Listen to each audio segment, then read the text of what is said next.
మరి ఈ సంవత్సరం జరగబోయేటటువంటి మహానాడు మరి కొవ్వూరు నియోజకవర్గం నెల్లూరు జిల్లాలో పార్లమెంట్లో జరగబోతుందండి.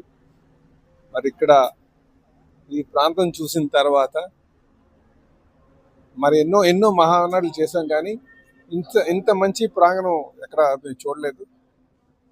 మాకు ప్రాంగణం కానీ, విస్తీర్ణ కానీ, ఆ సాయిల్ యొక్క నేచర్ కానీ, అలాగే రోడ్ కనెక్టివిటీ కానీ, ఇవన్నీ చూసిన తర్వాత మేము ఇంతవరకు కడపలో బాగా చేసామనే భావనలో ఉన్నాం. దాన్ని తలదన్నే విధంగా, దాన్ని మించే విధంగా నెల్లూరులో రేపు జరగబోతుందని చెప్పి, మహానాడు జరగబోతుందని చెప్పి తెలియజేస్తున్నా. మరి ఇప్పటికే మేము కమిటీలు అన్నీ వేసుకొని ఈరోజు మీటింగ్ కూడా పెట్టుకోవడం జరిగింది.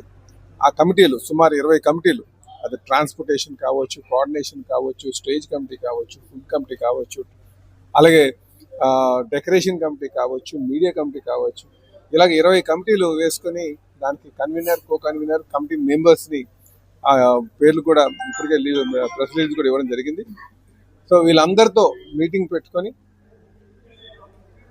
27కి 10 రోజుల ముందు, అంటే సుమారు 15, 16, 17 ఆ ప్రాంతంలో మళ్ళీ వాళ్ళందరూ కూడా ఇక్కడికి ఉండి, ఆ 10 రోజులు కూడా ఇక్కడే ఉండి ఈ కార్యక్రమం అంతా దిగ్విజయంగా అయ్యేటట్టుగా వారు ఇక్కడ ఉండాలని చెప్పి వారు కూడా ఆదేశాలు ఇవ్వడం జరిగిందని చెప్పి తెలియజేస్తున్నాం. ఏదైనప్పటికీ కూడా రేపు 27, 28, 29 తారీఖున జరగబోయే మహానాడు, నెల్లూరు మహానాడు కనీ విని ఎరగని విధంగా, కడపని తలదన్నే విధంగా, కడపని చేసినటువంటి మహానాడిని మించే విధంగా మేము చేయబోతున్నామని చెప్పి ఈ సందర్భంగా తెలియజేస్తున్నాం.